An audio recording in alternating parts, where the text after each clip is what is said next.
Guys, നമുക്ക് നല്ലൊരു മീൻ കറി ഉണ്ടാക്കാം. ചൂരക്കറി ഉണ്ടാക്കുന്നത്. നമുക്ക് നല്ലൊരു ചൂര കിട്ടിയിട്ടുണ്ട്.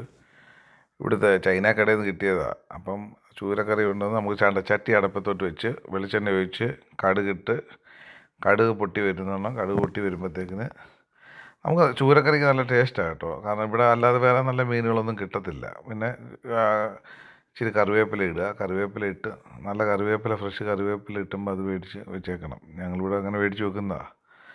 പിന്നെ കുറച്ച് ഇഞ്ചി, വെളുത്തുള്ളി, പച്ചമുളക്, നമ്മുടെ കൊച്ചുള്ളിയൊന്നും അധികമൊന്നും വേണ്ട. കാരണം മുളക് അരച്ചുള്ള കറിക്കൊന്നും അധികം കൊച്ചുള്ളിയൊന്നും വേണ്ട.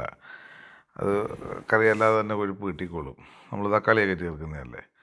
അധികം ഉള്ളി വാരിയിട്ടാലും മധുരിക്കത്തേ ഉള്ളൂ.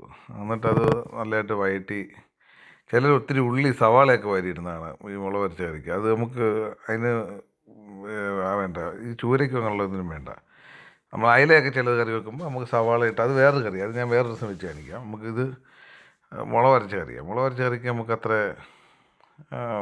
ഉള്ളി കുറച്ച് മതി. പിന്നെ പച്ചമുളക് അധികം വാരിയിടല്. കാരണം നാട്ടിലൊക്കെ ആണെങ്കിലും കുഴപ്പമില്ല, ഇവിടെ ഉള്ളവർക്ക് എരിയൊന്നും പറ്റത്തില്ല. ഇച്ചിരി 1-2 പച്ചമുളക് ഇടാവൂ. അധികം പച്ചമുളക് വാരിയിട്ട് കഴിഞ്ഞാൽ പിന്നെ ഒറ്റയ്ക്ക് തിന്നേണ്ടി വരും. പിന്നെ അത് കഴിഞ്ഞ് അത് മൂത്ത് വരുമ്പോഴത്തേക്കിന് മുളക് പൊടിയും ഉലുവാപ്പൊടിയും കൂടെ നമ്മൾ വെള്ളത്തിൽ മിക്സ് ചെയ്ത് കലക്കി വെച്ചുകൊണ്ടായിരുന്നു. ഒരു കുഴമ്പ് പരുവത്തി വെച്ചിട്ടുണ്ടായിരുന്നു. കാരണം അല്ലെങ്കിൽ അത് കരിയും. ഇവിടുത്തെ ഗ്യാസിനൊക്കെ ഭയങ്കര തീയാണ്.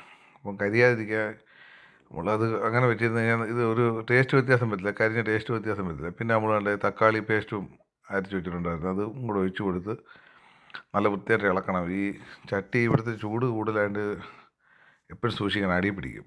ഇതിപ്പോൾ ഈ കാനഡ ഇങ്ങനെയൊക്കെയുള്ള സ്ഥലങ്ങളിലേക്കുള്ള കാര്യമാണ് പറയുന്നത്. നാട്ടിലെ അടുപ്പിൽ നമുക്ക് പ്രശ്നമില്ല. കാരണം അവിടെ കറക്റ്റ് നമുക്ക് തീ കറക്റ്റിനുള്ളത്, അവിടുത്തെ ചട്ടി എന്നല്ല. ഇവിടെ എന്ന് പറഞ്ഞാൽ ചട്ടി എളുപ്പം അടി പിടിക്കും. ഇതൊക്കെ സൂക്ഷിച്ചില്ലെങ്കിൽ കറിയൊക്കെ പെട്ടെന്ന് മല്ലായി പോകും. എന്നിട്ടത് നല്ല വൃത്തിയായിട്ട് ഇളക്കിയാണ് കേട്ടോ. എന്നിട്ട് ഇളക്കി അതിൻ്റെ എണ്ണ തെളിയണം. എണ്ണ തെളിഞ്ഞ് വരുന്നിടം വരെ നമ്മൾ നല്ല വൃത്തിയായിട്ട് ഇളക്കി കൊടുക്കണം. എണ്ണ തെളിഞ്ഞ് വരുന്നതാണ് കറക്റ്റ് ആ മീൻ കറിയുടെ ടേസ്റ്റ് എന്ന് പറയുന്നത്. അല്ലാതെ നമ്മൾ എന്തൊക്കെ ചെയ്തെന്ന് പറഞ്ഞാലും എല്ലാവരും ചേർക്കുന്ന സാധനങ്ങൾ ഇതൊക്കെ തന്നെ അല്ലയോ. പക്ഷേ ഇത് ചെയ്യുന്നതിൻ്റെ രീതിയാണ് നമ്മൾ വ്യത്യാസപ്പെടുത്തുന്നത്. അപ്പോൾ അത് എണ്ണ തെളിഞ്ഞ് വരുമ്പോൾ നല്ല വൃത്തിയായിട്ട് ഇളക്കി എണ്ണ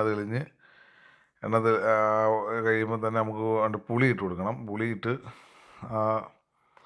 നമ്മൾ നല്ല കുടംപുളി എടുത്ത് വെച്ചിട്ട് അത് എല്ലാം ഇളക്കി ഇട്ട് കൊടുത്ത് അത് എണ്ണ തെളിഞ്ഞിട്ട് വേണ്ട മീൻ നല്ലതായിട്ട് നമ്മൾ കഴുകി വെച്ചേക്കുന്ന മീനെടുത്ത് ഇട്ട് കൊടുക്കണം. മീനിട്ട് കൊടുത്ത് നല്ല വൃത്തിയായിട്ട് ഇളക്കി അത് യോജിപ്പിക്കണം. ഇപ്പോഴും നമുക്ക് നല്ലതായിട്ട് ഇളക്കാൻ കുഴപ്പമില്ല. കാരണം ഇപ്പോൾ നമ്മൾ മീൻ ഇട്ടതേ ഉള്ളൂ, വലുതായിട്ട് പൊടിയത്തും ഒന്നുമില്ല, കലങ്ങി പോത്തൊന്നുമില്ല. ഇപ്പോൾ നമ്മൾ ഉപ്പും എല്ലാം ഇട്ട് കുറച്ച് കറിവേപ്പിലയൊക്കെ ഇട്ട് നല്ല വൃത്തിയായിട്ട് ഇളക്കി അത് ഇപ്പം ഇളക്കുന്നതുകൊണ്ട് കുഴപ്പമില്ല. കാരണം കറി വെന്ത് കഴിഞ്ഞാൽ പിന്നെ അധികം ഇളക്കാൻ പറ്റത്തില്ല. കാരണം പൊടിഞ്ഞു പോകും മീൻ.